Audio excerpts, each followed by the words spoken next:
What you're about to see happens to me all the time. Euphoria, put on some traditional music you listen to. Oh yeah, sure. Some good stuff. It's the Where's that from? It's Greek. It's from Greece. That's not Greek, that's Arabic. No, it's not Arabic. It's Greek. Yeah, that's clearly Arabic. Listen to how he's singing. Like, that's Arabic. No, this is Greek. Euphoria, that is Arabic music. You know, it's not only like Arabic or Middle Eastern music that sounds like that. It's No, actually Greek much more. music sounds Italian. Oh yeah, I know what you mean. It's like a Get out of my house. What? Get out of my house. But you're in my house. Oh, you want to throw down? You want to fight, bro? Okay. See, there is a sound in the current pop cultural mindset that has ingrained itself into the collective consciousness of all the countries outside of Greece as the go-to representation of Greek music, all of Greek music. This sound has now become the national representation of Greece outside of this country. You see commercials for Sadorini, and you hear this style of music. You see commercials for Kriti, you hear this style of music. But this style of music is very different from that heard in Sadorini, where they have Nisiotika.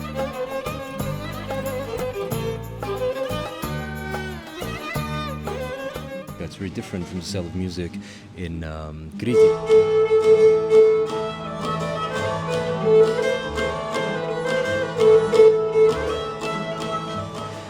See, this style of music is specific to the Ionian Islands, and the Ionian Islands are interesting in that, well, it's a highly specific and regional sound.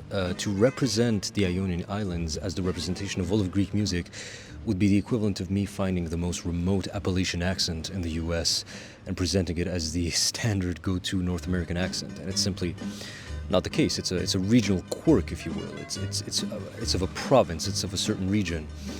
Furthermore, Ionian Island music is even more peculiar in that it is a sort of anomaly, if you will, from a historical perspective. See, the music of the Ionian Islands does not share the developmental history of the rest of Greek music. Most of Greek music's developmental history lies in ancient Greek music and then the subsequent Middle Ages, what we would call Byzantine music. But Ionian Island music is a more recent imposition, if you will, that sort of circumnavigates all of that. It is fundamentally the music of the Italian conquerors of the Ionian Islands. See, the Ionian Islands, they were under Italian occupation for many centuries, and that's why their music sounds so similar to Italian music with all those mandolins and those tarantellas and everything. So the music of the Ionian Islands, while now it is absolutely a part of the broader Greek legacy, and it is absolutely Greek music in a true sense, it is very far removed from all of the rest of Greek music. And this conflation of all of Greek music with Ionian Island music, I believe, reaches back to Zorba the Greek, which is this film made in the 60s with Anthony Quinn. This film is foundational to our stereotypical modern view of Greece across the world. And the song at the end is basically what everybody now associates with all of Greek music, and everybody just reduces all of Greek music to this fucking song, which is a very good song. And again, it belongs to the Ionian tradition, which is a very rich and incredible tradition, but it is simply not representative of all of Greek music as a whole. Another thing that I should mention quickly here, a lot of people point to Cretan music as being the actual inspiration behind the Zorba song. They say it's based on Cretan music, but like, you just listen to it.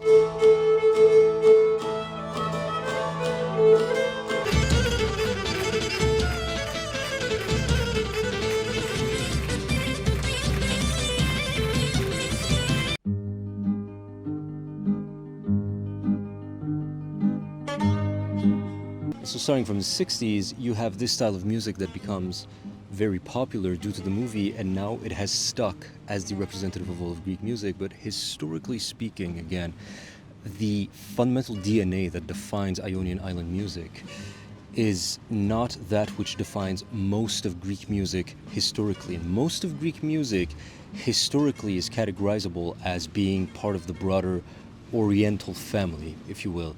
It was a primarily heterophonic, monophonic, ornamental, modal tradition that is what defines characteristically 90% of Greek music from a historical point of view. You'll be noticing in this video that I repeatedly keep referring back to different forms of traditional music in Greece, and this is really part of the overall discussion, because the thing is that you know, this conceptualization of Greece, that it all sounds like this, it's very reductive, because Greek music, there's not one Greek music, there's many regional styles of Greek music that are extremely different from one another.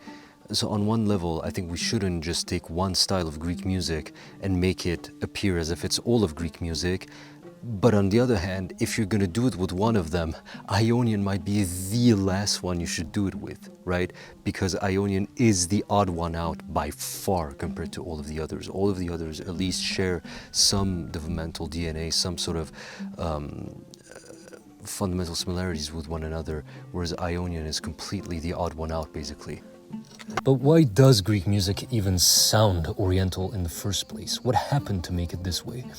Well, if you were to listen to most people, they'll tell you that it was the influence of the Ottoman Empire. The Ottomans, the Turks, they brought their influence to Greece. They replaced the native form of Greek music with their music. Or some people will say it was just Eastern influence, because Greece is right next to the East. But the answer is always it was influenced by the East. It was modified. It brought in foreign Eastern elements. And this is all completely wrong.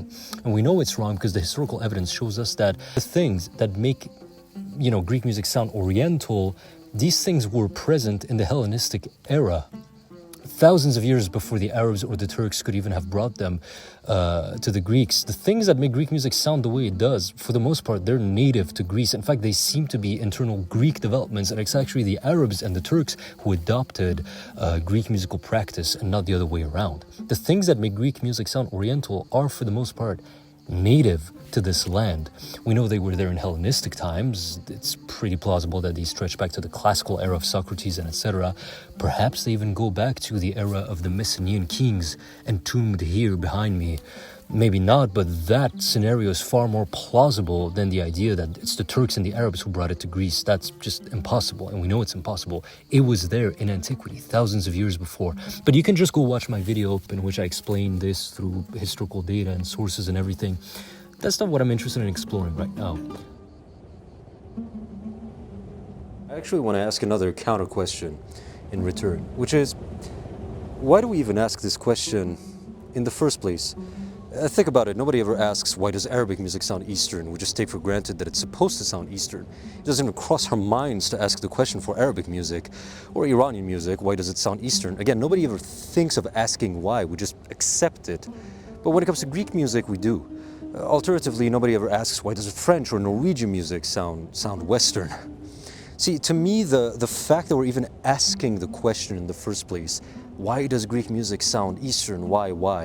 Well, there's a inbuilt implication there. There's a premise there to the question already that it's not supposed to sound this way, that it shouldn't sound this way. See, we don't ask it for Iranian music because, well, we expect Iranian music to be Eastern because it's an Eastern culture. We expect it for the Arabs because, well, it's an Eastern culture, so of course it should have Eastern music. So the fact that we ask this question for Greek music shows that on some fundamental level, we do not perceive Greek culture as being in any way Eastern. We perceive it as being utterly and completely removed and separate from the East. And this is where the main subject of this video lies. See, in order to understand this whole issue, what we need to do is go back to the 19th century, to Western Europe precisely. You're at the height of European colonialism, you're at the height of sort of this sense of a European identity that has now dominated the world. And what happens is that Western Europe really creates this historical narrative, and it latches onto ancient Greece. Ancient Greece in that time period is presented as the origin point of Western civilization, which it very much is objectively. I don't think anybody with a reasonable understanding of history would disagree with this. The problem is it didn't end there. Western European thought of the 19th century didn't just latch onto ancient Greece as the origin point of Western civilization. It latched onto ancient Greece as if it were Western civilization itself, as if it were uniquely and exclusively Western and nothing else. It was really sort of formulated to be within the framework of what we refer to as the European miracle. Right, other lands were uncivilized and everything, and of course civilization sprouted from Europe. And of course now we know that not to be the case. The Greeks were an upstart civilization that were very young when far older, far more advanced civilizations at the time existed to the east of it. But this narrative was essential to Western European thought of the 19th century. That ancient Greece was itself a Western civilization in contrast to the East, opposed to the Eastern civilizations, that it was completely unlike the Achaemenid Empire, the Egyptians and everything. They were in one dimension, and Greece was in its own dimension of reality, which was European and Western. The problem is, how do you reconcile that with the reality of Greek culture, which is possibly the most oriental of all European cultures? How do you reconcile that with how the music sounds, with their food, with how they act, with so many aspects of their culture? Well, you need to find excuses for it. You need to find explanations for it. And the perfect explanation was found in the form of the Ottoman Empire. Oh, the Greeks were under Ottoman occupation for 400 years. So there we go. That explains everything. And anything in Greek culture that did not match up with the perceived Westernness that Western Europe demanded of it was thrown under the bus and explained as, oh, it's just Ottoman corruption. Oh, their food is similar to the Turks, Ottoman corruption. Their music sounds similar, Ottoman corruption. When they sing in churches, it sounds this way, Ottoman corruption. There's a big, I have papers that I will link in the description about this whole debacle when it comes to early Christian chant and how Western European academics tried their hardest to go into denial and try to present current Georgian singing of Western Europe as the real, original, pure form of Christian singing, whereas actually Orthodox Greek chanting is relatively more similar to the earliest Christian chants, which we call Old Roman chant. Nowadays we call the Western European fascination for all things Greek and the Western European sympathy for the Greek cause, we call it Philhellenism, which would approximately translate to love of everything Greek, love of Greece, love of Greek culture. But the thing is, these Western European intellectuals, they weren't actually Philhellenes. They didn't actually appreciate Greek culture. They appreciated their fantasy of Greek culture, their idea of Greek culture as this completely Western culture, and anytime they encountered actual Greek culture, this incredible mix of Orient and Occident, they would reject that Oriental part and say, no, that's corruption. You don't know what you're doing. You've been misled. You've been corrupted by the Ottomans.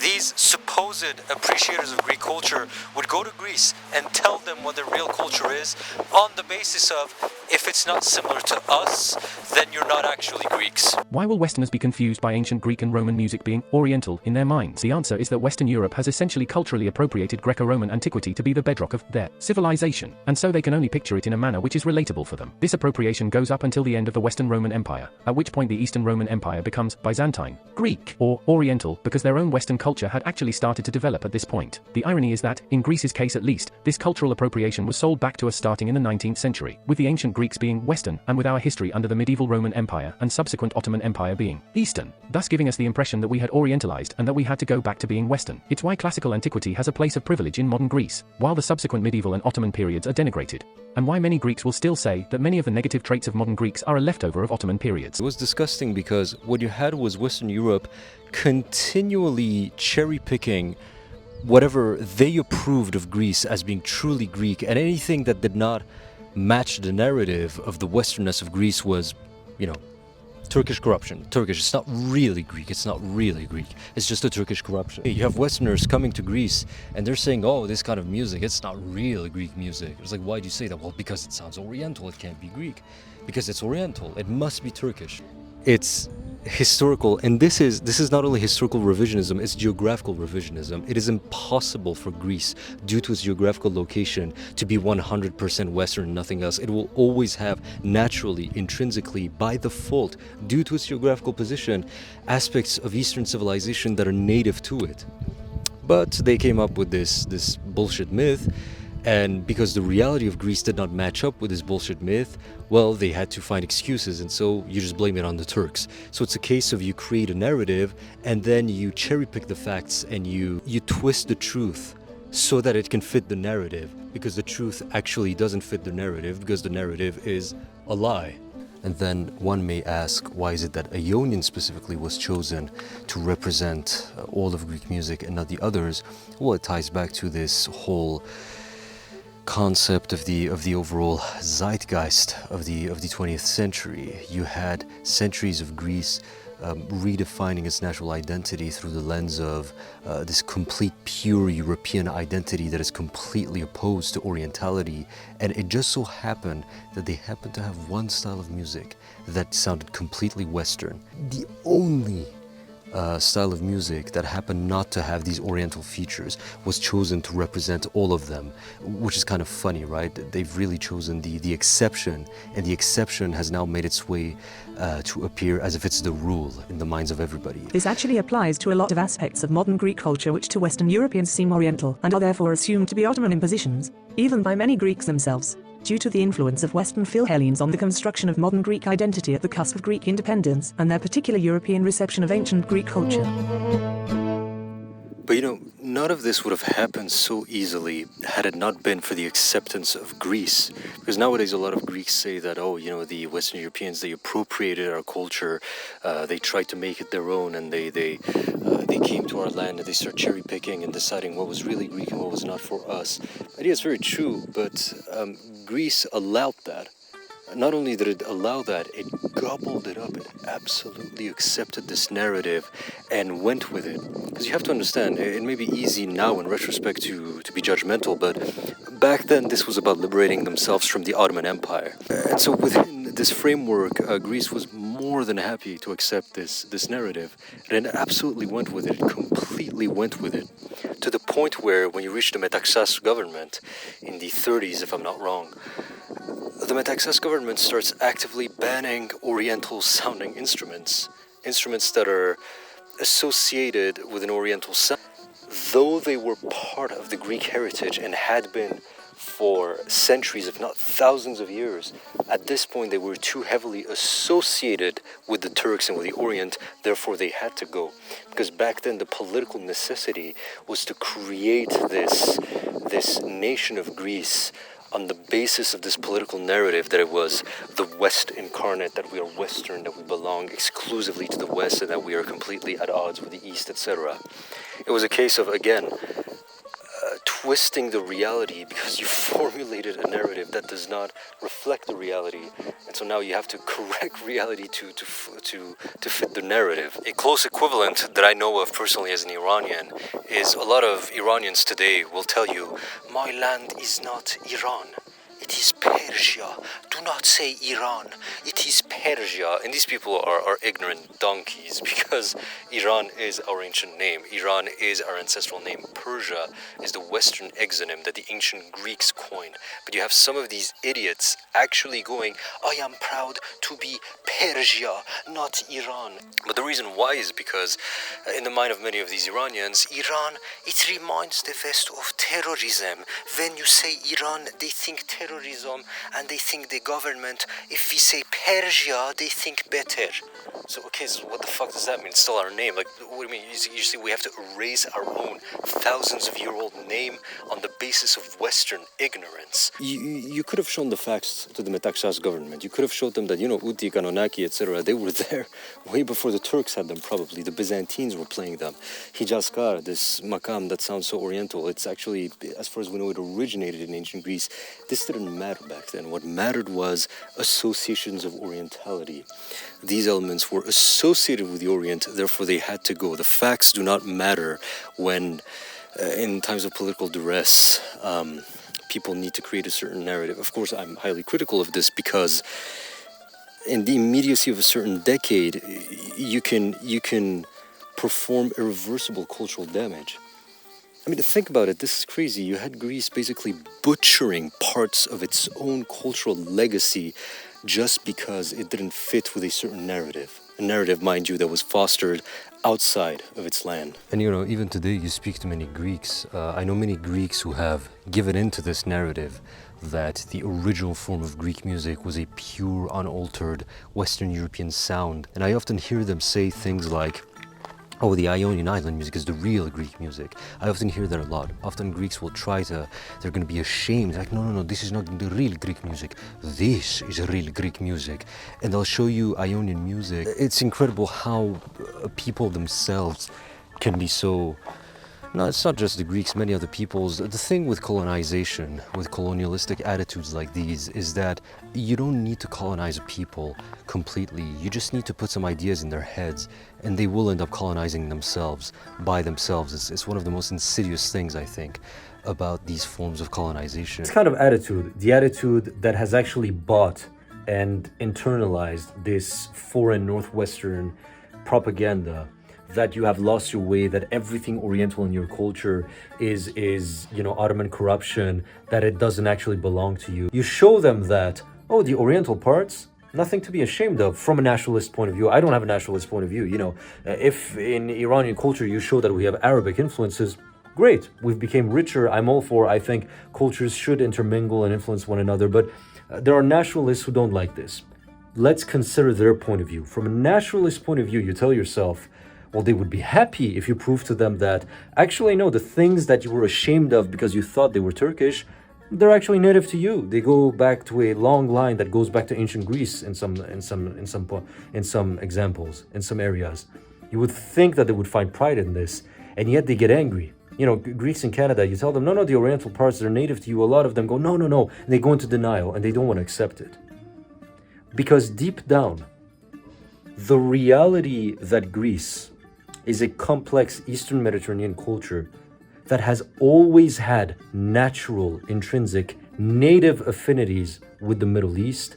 In other words, that as Greeks, they are intrinsically, on some levels, Oriental. That idea is so terrifying to them, so disgusting to them. They are so repulsed by everything that is Oriental and Eastern that they would rather choose the narrative in which they are victimized little sheep who have lost their original culture. They would rather proclaim, we have lost our original culture, but at least they get to say, originally we were Westerners and nothing else. To these people, being a corrupted Westerner who has lost their way is preferable to admitting that they are both Western and Eastern on many levels. When I was in Rhodos, I went to Monolithos. It's this beautiful little village in the southwestern parts of Rhodes. I met this fellow called Lucas, very interesting fellow, a Greek-Australian poet. He had many interesting observations that he gave me when it came to sort of the difference between diaspora Greeks and Greeks from Greece. And something that he told me was that diaspora Greeks are far more likely to really sort of cling to this idea that, no, we're Western, we're European, and, we have nothing to do with the Orient. I had this interaction once with a Greek from Canada, was born there, could not really speak Greek fluently or anything. He wasn't really that culturally Greek. It was just part of his heritage, if you will. And he looked like me, basically. You have some Greeks who look, who could pass for Germans, and you have some Greeks who could pass for Palestinians or Iranians or Syrians, etc. And I noticed that. I was like, oh, you look kind of like me. That's pretty cool. And he got agitated. I don't look like you. I'm white. I don't look like you at all. Don't say that you're brown. Again, I'm not saying all Greeks from the diaspora are like this, and I'm not saying there are no Greeks from Greece who are like this. And according to Lucas, at least, part of the reason would be that, well, they're from a Western country, and so they want to sort of, they've assimilated themselves more in there. And also remember that many parts of this diaspora are from the 40s. And so, according to Lucas, at least, many of these Greek Australians have been stuck in the 40s mentality of the Metaxas government and everything, where this complete and utter rejection of anything Oriental was at its most potent. And the influence of diaspora Greeks, especially in the Anglophone countries, Australia, America, especially Canada, I think should not be understated, because to a large degree, they are the ones that dictate our view of Greece. These are the ones, I mean, the Greeks who have the most potent influence on the world when it comes to the perception of Greece are the Jennifer Anistons. They're the Greeks who grew up in America. This attempt to artificially recreate Greece into a purely Western European country, it failed. It absolutely failed. You cannot get rid of elements that are so central to a culture, that are native to it, that have been in it for so long. You simply cannot do it that easily. You cannot uproot trees that have been in here for so long. There's also this phenomenon to take into account, which I call the magical wall effect, which is that whenever you have discussions about the nature of Greek civilization and antiquity in contrast with the East, well, it's always in contrast with the East, and there's always this, people talk as if there's somehow this magical wall between Anatolia and Europe. It's like funny, some people, people ask me, how come that the Turks, so many of them have blue eyes and fair skin? And I'm like, are you surprised that the Greeks have blue eyes? No. Are you surprised that Bulgarians have blue eyes? No. So why are you surprised that the Turks do? Like, but they're in the East. I'm like, but they're right next to the same place.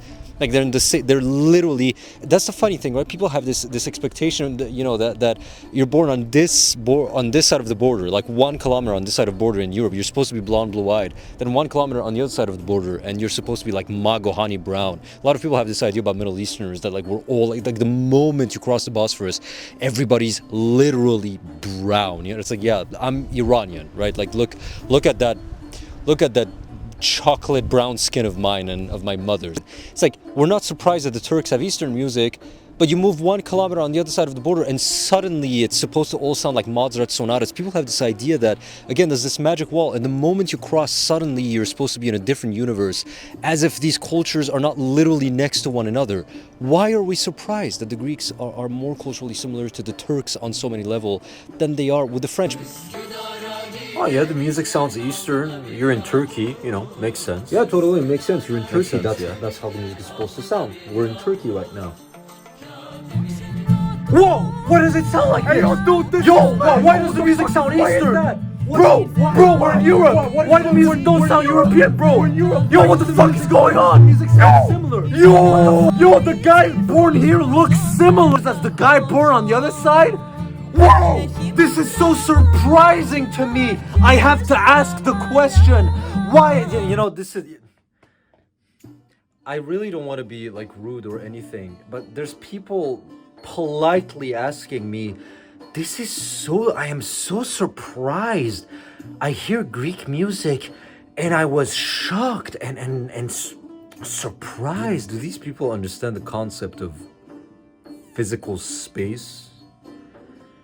Of distance, and then you have the people saying, no, well, it's because the Ottomans conquered the Greeks, and see, again, this is still circumventing the problem, because it assumes that no, Greece left to itself would have had European sounding music, and the only way it can ever have music similar to the Ottomans is if the Ottomans conquer Greece, control it, and then implement cultural policies to modify the culture. Or, maybe they're both from the same fucking region. And therefore, they will have the same features of the same fucking region. But the problem is, people say they're not the same region. Turks are in Asia and Greeks are in Europe. Therefore, one is supposed to be European and the other should be Asian. I think the dumbest comment that I ever got, it's the stupidest thing perhaps that I might have ever heard in my life. It's a comment that was left on one of my videos. And usually, I know that it's not necessarily good form to speak ill of people who took time to watch one of your videos, but this comment, it was about how there was once a theory 100 years ago that maybe there's a connection between Japan and Greece because they had some super vague, basic similarity in their music that's like extra basic. And so basically, the conclusion nowadays is that no, of course there's no connection musically between the two. There's no, or at least this similarity between the two doesn't need to be explained by some ancient connection between the two civilizations. It's whatever, it's very basic. It's basic enough that you can just assume it happened independently in both places. But somebody offered me a checkmate of a comment. They said, well, I think the theory makes a lot of sense because the resemblance between these two cultures in Greek is called the Phrygian mode, and Phrygia is in Asia. Therefore, it belongs to the Asiatic cultures, just like Japan. I literally want to die. Like, I literally just didn't. I was just like, what do you say to something like this? Honestly, like, how do you respond to a comment like this? Because it's like, it's in Asia, therefore, it's more connected to Japan than it is to mainland Greece, right fucking next door. There's a category of humans out there. They prioritize terms and abstract categorizations over pure basic material reality. Music sounds Turkish, not European. Now, there are people who are reasonable enough that they can recognize that this magic wall obviously does not exist, and they can recognize that the Middle East and Greece are geographically contiguous, and therefore they are culturally contiguous in many ways. However, you still see the persistence of this narrative of Greece as a Western civilization, as a uniquely and exclusively Western civilization. Whenever people do remark that there are Greek similarities with Turkish or Iranian or other similar civilizations, they will always say it's Middle Eastern influence. What does influence mean? Let's look at it like the definition of influence. What influence means is something that is not intrinsically of that entity, but that it was introduced from an external entity. It came from somewhere else, but this entity of itself would never generate that. They will recognize similarities with the Middle East, but they would say, well, these are influences. In other words, Greece is a Western culture that was orientalized, but intrinsically it's Western. In and of itself, if Greece was left alone, it would have never had those things to begin with, because how could it? It's Western, it's European. Anything produced by Greece, locally, within Greece, must conform to our idea of what is Western. But it's not the case historically.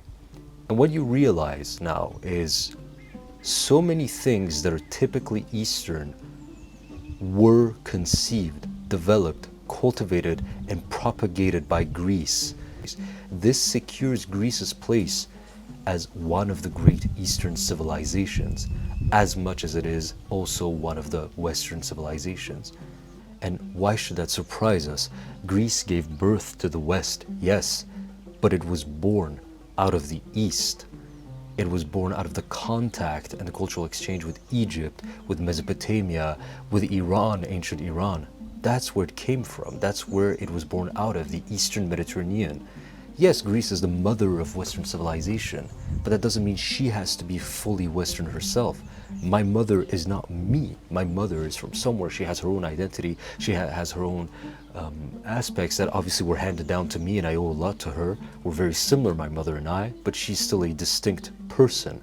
And I think that's how Greece should be understood. See, it's very funny because people, they hear how Greek music sounds Oriental, Ottoman corruption, Ottoman influence. The real Greek stuff is the Western stuff, but it's actually the other way around. The Oriental elements are the ones that are native to this land, and the foreign imposition, the foreign sort of colonial influence in music is the one found in the Ionian Islands. It's the one that sounds Western. Under the Venetians, Greeks assimilated Italian music and harmony in a popular tradition. Greeks subjugated to the Ottoman Turks, resisted cultural assimilation. Greek music cannot be orientalized because you cannot make a tomato into more of a tomato. You can't tomatoify a tomato. Greek music was never orientalized, but Greek music was westernized. The theme of this video is not answering the question, why does Greek music sound Eastern? Rather, it is to show that us even asking this question in the first place is absurd. If we had a proper understanding of Greece, if we truly understood Greek culture, if we did not have a distorted view of Greek culture, we would never even think of asking this question. It would just be natural to us. Somebody would ask, why does Greek music sound Eastern? And any normal person would say, why are you even asking the question? It's Greece. What else should its music sound like? But we have a distorted view of Greece. A view that we have established has roots in, colonialistic and imperialistic narratives and was solidified by the Greeks themselves during the previous century. However, this view is still alive today, as evidenced by our modern perceptions. So now let's look at how this view, we've looked at how it was born. Now let's look at how it is still kept alive. And I believe the answer lies in tourism more than anything else.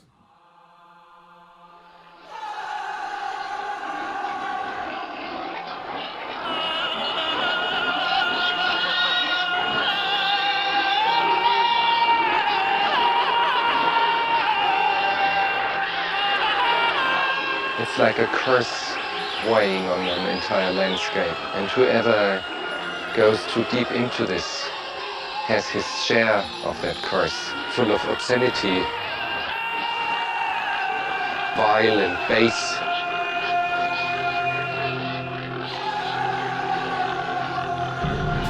Now, obviously, tourism has some part to play in all of this. But there's two types of tourist music in Greece. There's the ones that you can hear behind me, if you can hear it.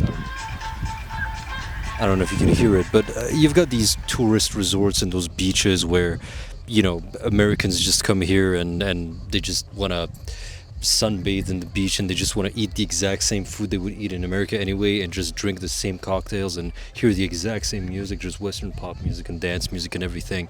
And they have absolutely no interest whatsoever in Greek culture. They couldn't give a single fuck about what this country's about, what its history is about. They just want to sunbathe in somewhere that's warm and get their mojitos and cocktails and whatever. It could be Mexico as far as they care. You think that I would be blasting those people and that I would be sort of laughing at them, but actually I don't. I think it's perfectly fair. It's perfectly fine to come to Greece for that. Why not? You know, it's fair enough. You want to go somewhere warm? Okay. My problem is rather with a second type of tourist. No, you see, the Greek tourism music that I don't like and that kind of poses a problem for me is what I call the Greek tourist folk music, which is basically this commodified sound that is entirely based within that Zorba universe. It is effectively, essentially Ionian island music in its essence. Any taverna that is in front of the seashore of touristic destinations like Naxos or Paros or Santorini, etc., they will be playing this style of music. Now, you might be wondering, what's the problem with that? Well, again, let's harken back to the point about Greek regional music. The music of the Cyclades does not sound like Ionian island music. This kind of music, if you know the first thing about Greek regional music, you'd know that this kind of music has nothing to do with the Cyclades. This is not the sound of the Cyclades. It should be Nisiotika. This is actually the sound of Santorini. But you would never have that in a touristic place. Tourists would be completely dumbfounded upon hearing this because it goes completely contrary to the expectations. This Ionian sound has become so dominant in our understanding of Greek culture internationally that there's absolutely no way that you could ever have this happen in a Greek restaurant.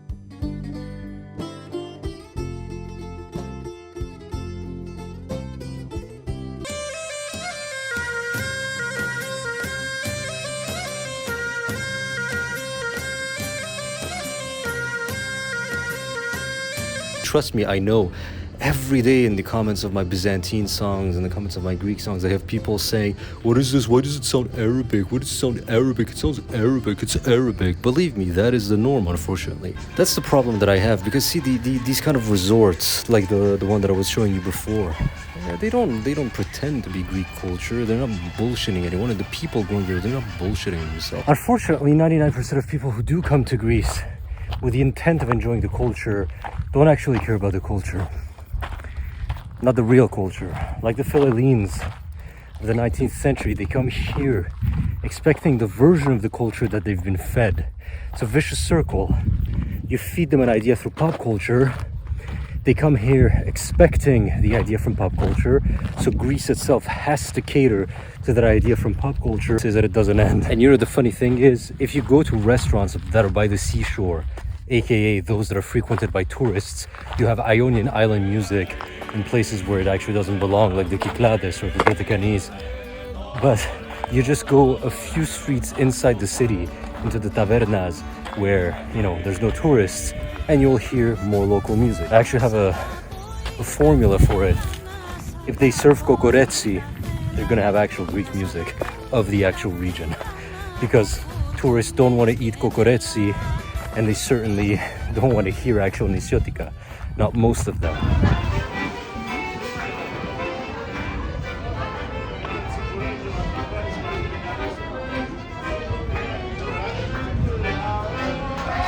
You know what you just heard there, it could have been in Paris for all I knew. It could have been Italy, it could have been France, literally. But again, like, what do you expect? Do you expect them to play Armenaki, melismas in Hijaz? Of course it's not going to happen. No, you just play the most commodified, the most safe, the most inoffensive, diatonic Western European sounding tunes. Just use the Ionian repertoire, even though it is not at all representative of the Kyklades. And here those people are in the Kyklades going, wow, we are experiencing the Greek authentic culture. You're fucking not, mate. You have no idea. I refer back to this anecdote that establishment owners in Sadorini told me about, which is that up until midnight, they're there with the bouzouki and the guitar, and they're playing Ionian style music. And the tourists, they come there and they leave at midnight, and the tourists tell themselves, oh, I have just experienced Greek culture. I am so culturally enriched. And then the moment they're gone, that's what they told me. The establishment owners like, okay, they put the bouzouki away, they put the guitar away, they get the lauto out, they get the lira out, they get the bagpipe out. Okay, now let's start playing our actual traditional music, nisiotika. I just find that very funny. Now here I'm gonna have to add a clarification, because if you do YouTube long enough, and I've done it for only 1.5 years now, but I've already learned that when you make this kind of content where you talk about stuff, you will say something very reasonable and nuanced, and then people who just want to disagree for the sake of disagreeing, they will take what you said and twist it into a caricature and oversimplification, something that you haven't actually said, which is what we call making a straw man argument. And then they will attack you and pretend that you've said that. So I know for a fact that the previous statement, somebody is already writing in the comments, so you're saying that literally the only music that should be played in Cyclades Island is literally only Cyclades music? We should outlaw anything other than that? That's pretty reductive. That's not what I'm saying at all. It's great that we have jazz in the Kyklades. It's great that we have Ionian Island music. Why not? What I'm saying is, it is rather absurd that you can find music from another unrelated region from Greece. You can find electronic dance music. You can easily find Ed Sheeran music as a tourist, but you cannot easily access the music of the Kyklades themselves whilst in the Kyklades. Especially, mind you, when so much of the premise of the Greek tourism industry relies on the idea that it is offering tourists an insight on the actual Greek culture, an authentic insight. Yes, an authentic insight into the actual authentic Greek culture. But the thing is, you go to the Kyklades and you can't actually hear nisiotika. That's kind of absurd if you take that into account. The fact that you can find jazz there, but not the actual music of the region. See, if we were talking about a tourism industry like that of the Dominican Republic, for example, as far as I know, the Dominican Republic's tourism really isn't centered around providing an authentic cultural experience or anything like that. It's just, come to our beaches and get a tan, basically. That I have no problem with that. That's why I like Mykonos, for example. I like these kind of places, those beach resorts and everything, because they're not bullshitting anyone. It's, we have warm weather, here, come get a tan, slurp down mojitos and cocktails, listen to Ed Sheeran songs, and eat burgers, and when you leave, you might as well have been in Puerto Rico or Mexico or the Dominican Republic, as far as you care. That to me is a perfectly noble thing. I have absolutely no problem with this, because it's completely honest. It's not bullshitting anyone. It's not bullshitting anything. But again, the problem with the Greek tourism industry is the idea of Greek culture that it offers to tourists is, for the most part, a product, a commodified, invented, fictionalized oversimplification of Greece that appeals to the Western mindset and the foreign mindset as a whole, not just Western, but primarily based on decades upon decades of political narratives and cultural constructs based in pop culture and etc. Traditional Greek dance. Zorba dance. I love how there's one here about Pontic dances, and there's like Akrites, and they didn't even bother writing in English, they just write in Greek because tourists don't give a fuck about those, So it's interesting how the ones written in English, Zorba dance, and then the actual historical, thousands of years old dances, just write them in Greek. They won't even bother putting them in English, because why would they? Tourists don't give a shit.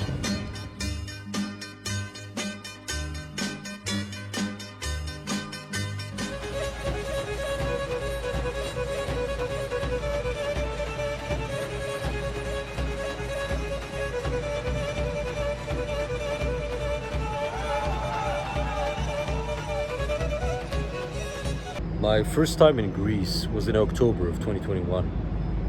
And my first day was in Corinthos. And within the first hour of being in Corinthos, I'm asked for directions by Greeks. And, you know, I talked to some Greeks afterwards and I'm like, why am I being asked for directions? They're like, oh, we thought you were Greek. Oh, you look Greek. And people just tell me that all the time. Oh, you look Greek. You could be Cretan villager. I get that a lot. You look like a Cretan villager. Maybe I need to go have the sariki around my head and Rachi, you want some fucking Rachi, bre?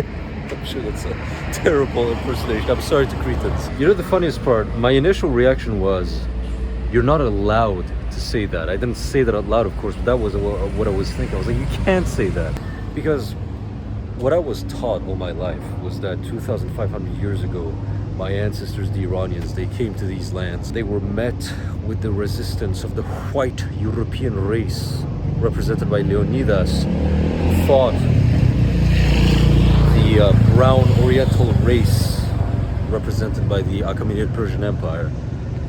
And you know, that's what 300 thrives on. That's an idea that a lot of people still thrive on and still believe in very strongly. And I think those ideas that are inherited from the ideals of 20th century imperialism and Western European views of the world and history, they're the ones that dictate that, if you will. And it was a revelatory moment for me, where after that I was like, well, yeah, of course, like our physical appearances overlap a lot, our music overlaps, our pastries, so much of our culture.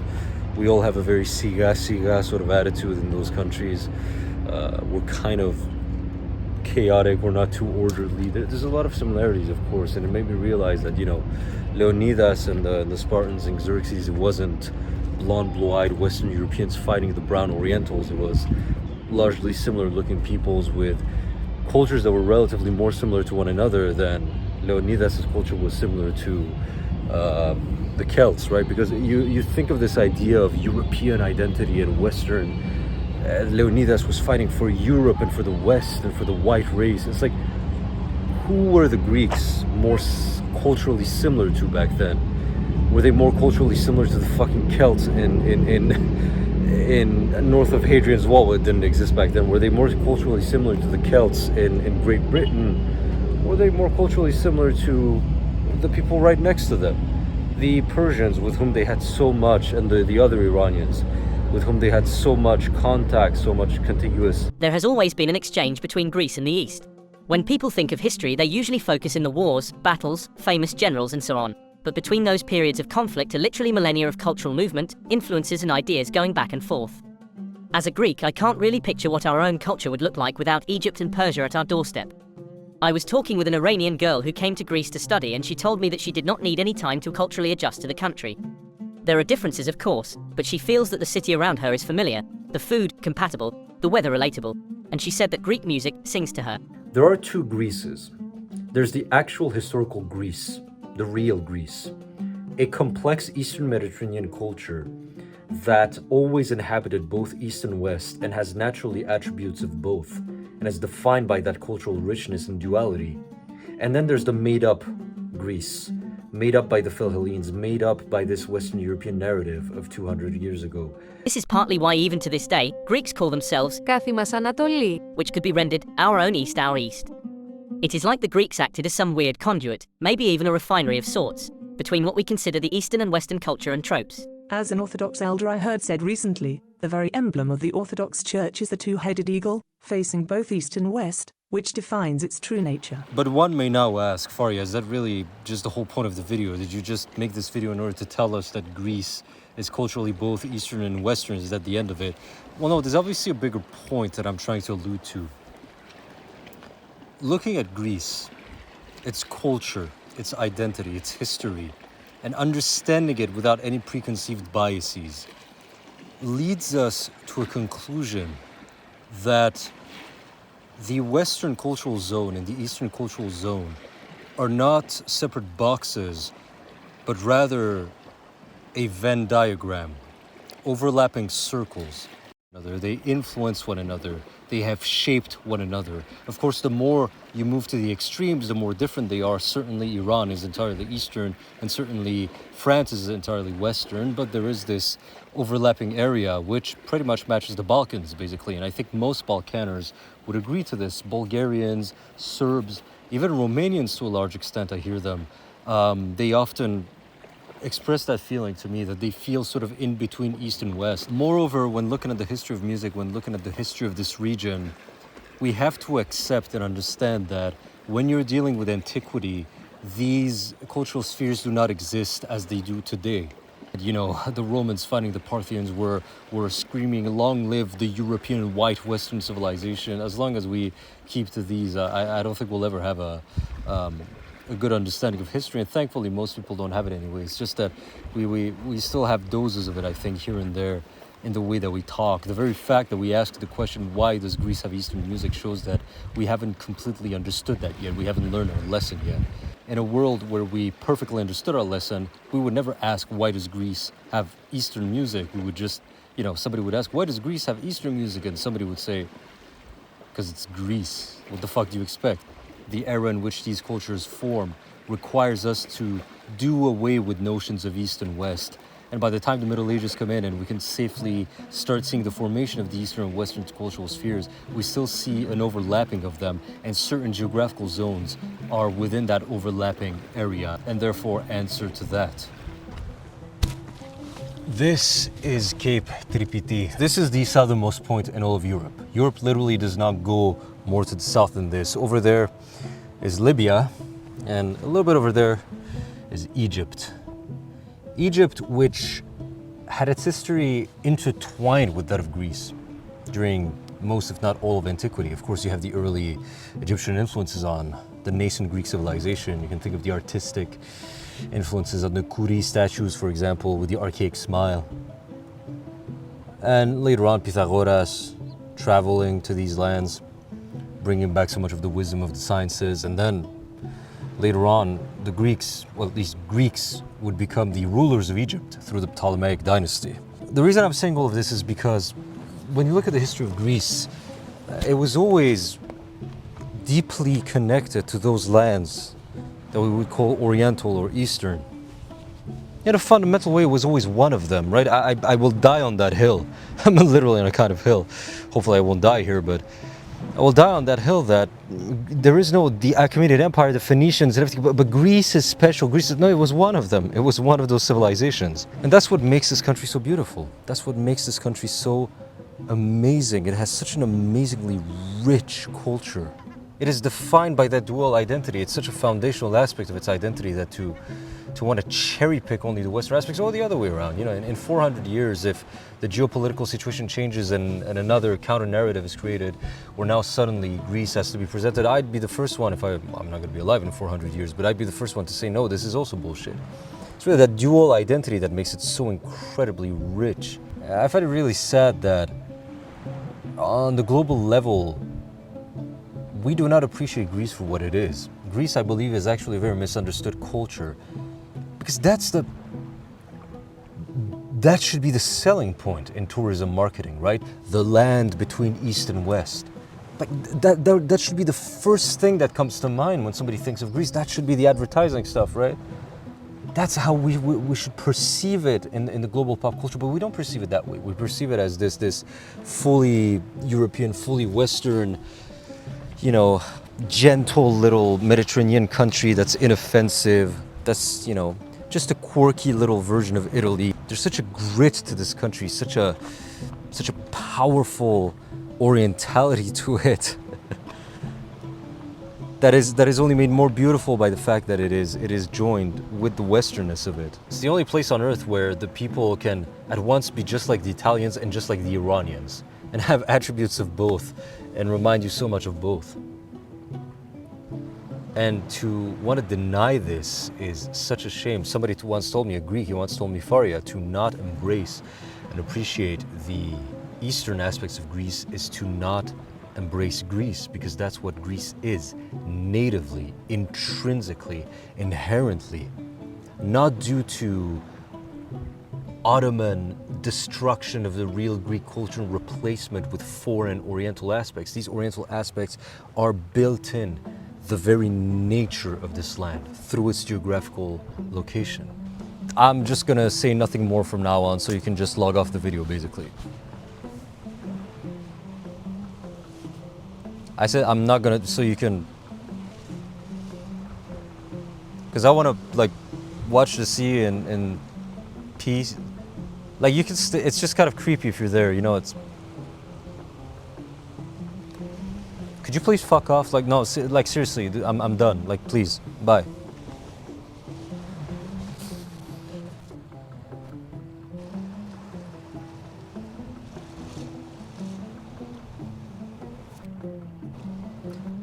It's kind of creepy. Can you stop?